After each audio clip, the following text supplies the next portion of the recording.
Hi, I'm the Mini Cooper S. I've got really massive eyes, can you see? Yeah, everything's just a little bit too big.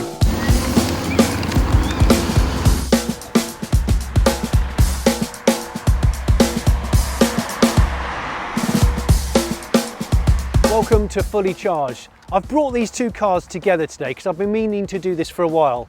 These two cars you've probably seen before. In fact, you might even drive them because they're on sale and have been for a little while.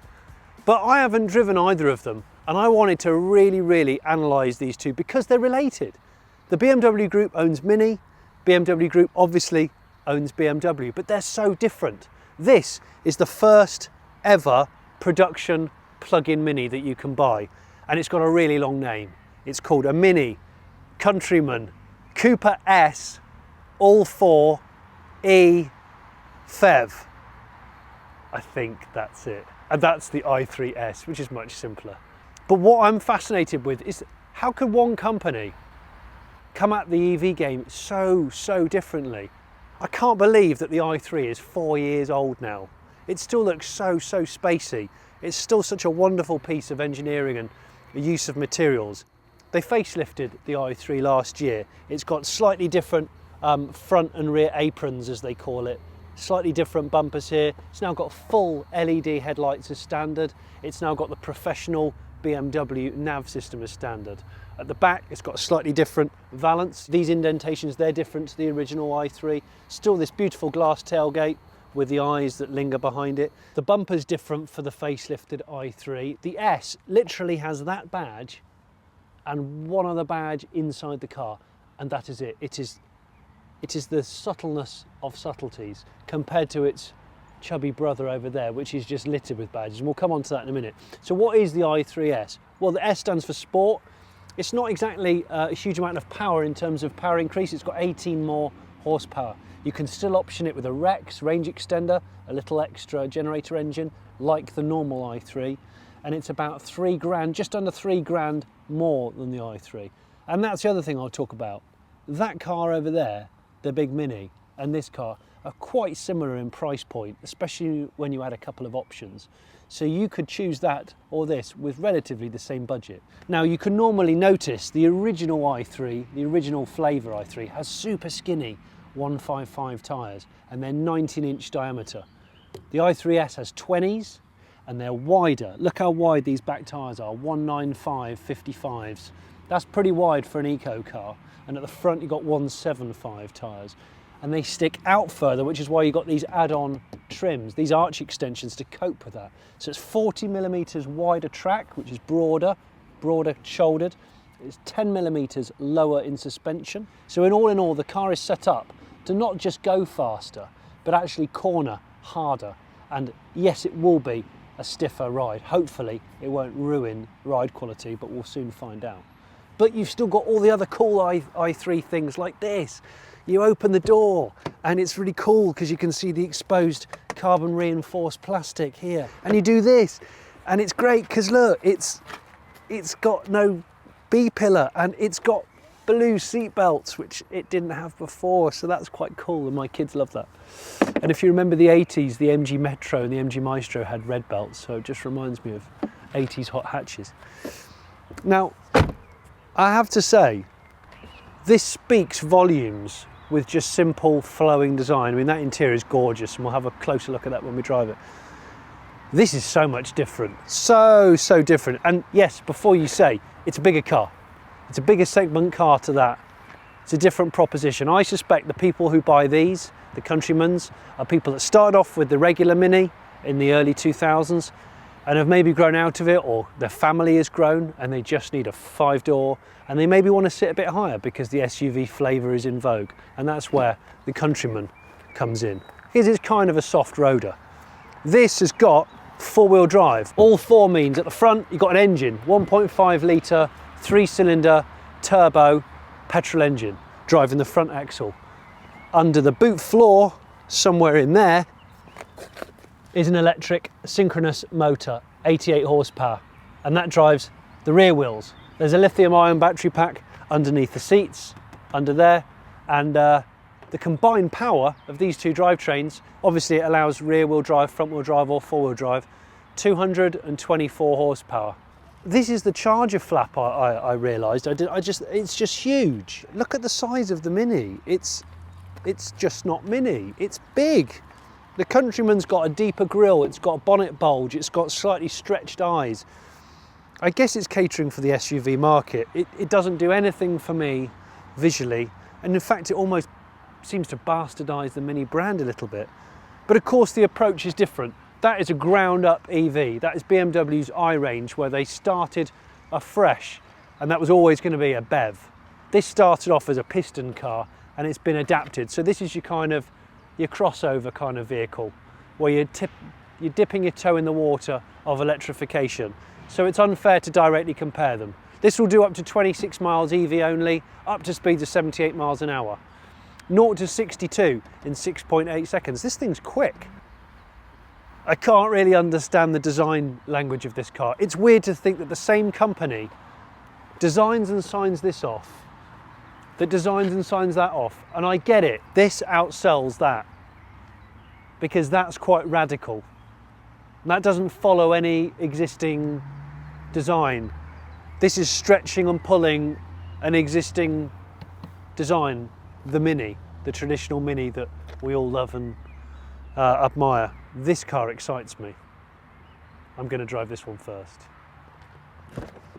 I love it in here. It's like Futurama.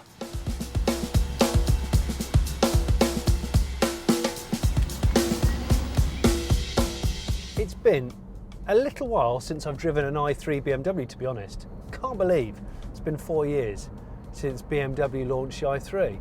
It still looks completely space age, and I still think it's a real triumph of engineering. What is the i3? Well, it's carbon reinforced plastic tub, safety cell with plastic panels over the top. Although this car, the i3s, has been out a little while now. It's not exactly new, but we've been meaning to put it on fully charged for a while, because I believe that this car is a really neat little thing. Now, they have facelifted the i3. Interior is ever so slightly different. This infotainment screen here is 10.3 inches, I think. The i3 across the range comes as standard with full LED headlights now, and it also comes with this BMW professional navigation system that integrates a lot of connectivity to do with your journeys and your charging points and how far you can go and various other things. So what is the i3s? I'm not going to say a GTI version, and it's not like an M Sport version, BMW's performance range. It's a tweak on the original. Milton Keynes is as good a place as any to test the i3, because there are lots of roundabouts, and the i3s is all about the handling. That's really where they have improved this car. I really like the way the i3 looks. I love the fact that BMW's i sub-brand for EVs is going for the full future look. Well, this is unconventional, and I think it probably scares a few people. 144 mile range, the i3s Rex, which this one is. Remember, the Rex is the optional range extender, which costs a couple of £1,000 more. And it's your get out of jail, or if you've forgotten to charge thing. I don't know whether I would order it with the Rex. It adds 120 kilos of weight, which doesn't sound much in the world of EVs, but this is a very lightweight EV. It always has been. It's always been about clever use of materials. It's about 1,200 kilos, this car, so in EV world that is light. Apparently 80% of what you can see in the cabin is made from recycled, repurposed materials, or recyclable. That's a lot. I love this kind of woven, I forget what kind of plant matter it is. It's not bamboo, I don't think. Formed and impregnated with resin. It looks like the packaging you get inside an expensive computer, but I really like it. I think it works. Then you've got the optional bare eucalyptus wood with the fully textured grain. It's untreated. You got these seats, which are an option in this particular car, which are leather, and they've been tanned using olive extract. So there's a lot of eco-responsibility going on in the i3. It's got a 2-spoke steering wheel, which I really like. You don't get 2-spoke steering wheels very much. The seating position's great. Of course, it's a flat floor car, and it's got a special i3s badge on the front carpet here to remind you that you're driving the S, which means ultimately it is a little bit more uncomfortable than the original flavour i3 because the suspension, the dampening, the anti-roll bars, it's all been stiffened and lowered because it wants you to drive it hard around corners and enjoy a little bit more of a spirited experience. Now personally, I don't find it to be uncomfortable. Some people say it's a bit crashy and a bit hard at slower speeds. I think it's absolutely fine. I love the way it rides, I love the way it steers. It's an engaging machine. You've got 4 modes of travel in this. If I go down here, you've got Sport, you've got Comfort, Eco Pro, which you can configure, and you've got Eco Pro Plus, which is maximum driving of 56 miles an hour without any kind of comfort option. And the regen adjusts depending on what setting you've got it on. This car just reminds me how good and how unusual the i3 is. Some people would discount it instantly because it looks odd, or people think it's too small, even though it's actually got quite a lot of room for a small car. And it is only a 4-seater, which rules some people out of the buying process. Maybe BMW should have given the i3s more range. Instead, it's a slightly shorter range because you're compromising it to have a little bit more of a sporty ride and a little bit more acceleration. There's no doubt the throttle response is ultra quick, and everything feels that little bit tighter and more in tune with what you want to do, a bit more darty. The regen is quite aggressive actually, and it probably, some owners of i3s have criticised it, saying it's a bit too much. They'd like it to back off a little. This is when BMW are just brilliant. They've gone right out there in terms of innovation. I just love these little pieces. Some of them are almost French. The drive module on the right here, which is your park and your start stop and your drive neutral reverse function, etc. This really reminds me of 1970s Citroens. It's a very engaging car, I just like it.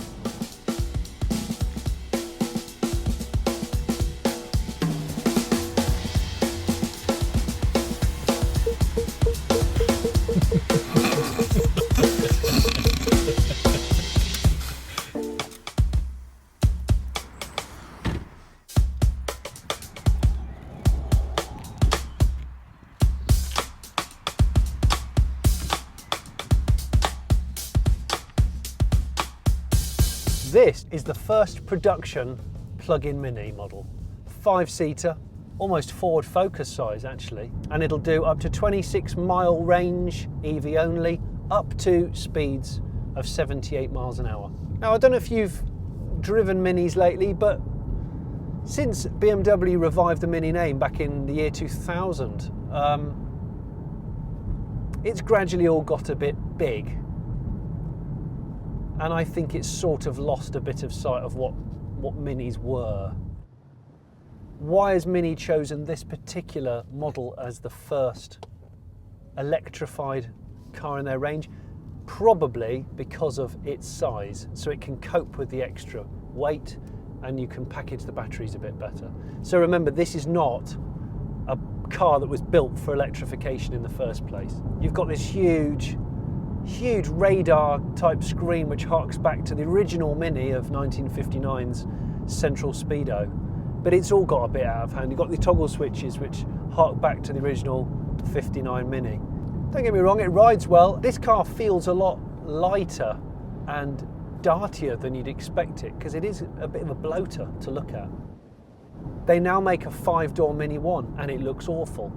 They make the Countryman and I personally think it looks awful. I don't think it's a well-designed car aesthetically. So what do you get for your 31,500 quid?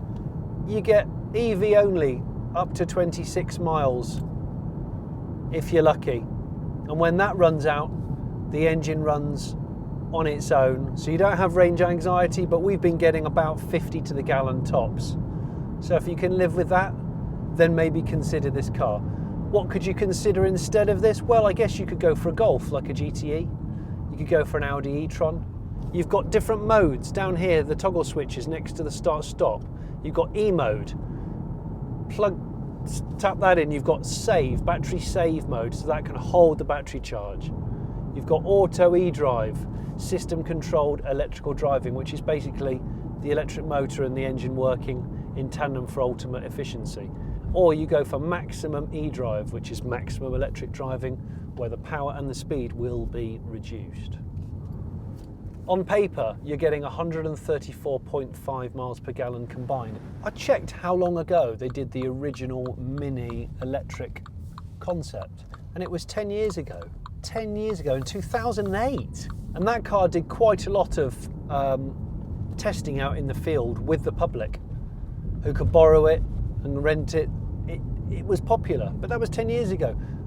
There's been Mini electric concepts since, but none have gone into production. I think one is promised in 2019 or 2020, and it looks great. But let's do it, because the Mini is the perfect car for electrification. BMW have the know-how. They use the i-series. Look at the i3 materials, look at the i3s engineering. Stick all those underneath a proper Mini, a small Mini that still feels premium, but is, you know, a smaller, nippier car. You've got it, you've got the recipe. Would I have one of these over like a Golf GTE? No, I don't think I would, I'm afraid. I think the Golf GTE just feels like a more complete package, really, and it also looks better.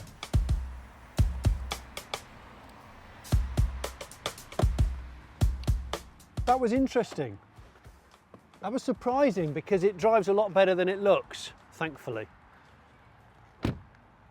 We've got two very, very different cars here for, by the time you spec them the way you want to spec them, for very similar prices and very similar performance, but totally different beasts. Who goes for what? If you're a driver, you enjoy the sharper points of performance driving, and you're a bit of an EV fanatic and an engineering fanatic, you can see where the money is spent on a car like this. It's a proper driving machine, but it's also compromised because it's got a short range, and that would put a lot of people off. This is much more conventional. People who buy this car are probably people married to the badge. They've had Minis before, they just want to have another Mini. This car will tick many, many boxes. It's luxurious, it's not particularly radical. It's compromised in terms of the fact that it was never built for electrification. What would I go for? Well, if I was going to buy one of these, I'd probably look at a Golf GTE, but I would have to go for this. Because once you've driven it, you don't want to go back. It's just a really, really fantastic, sharp, well-focused, considered driving machine. It's a driving machine. I'm going to take it home, and I have charged it, so it will get me home. And you know what? In 20 years' time, this will be a proper classic car. I have no reservation about that. Oh, thank you very much for watching Fully Charged. If you haven't already subscribed, please click and subscribe. Touch that bell function. Apparently it alerts you when the next video comes out. And if you haven't already, have a look at the Patreon icon. And if you want to support us, please do. See you next time. Bye-bye.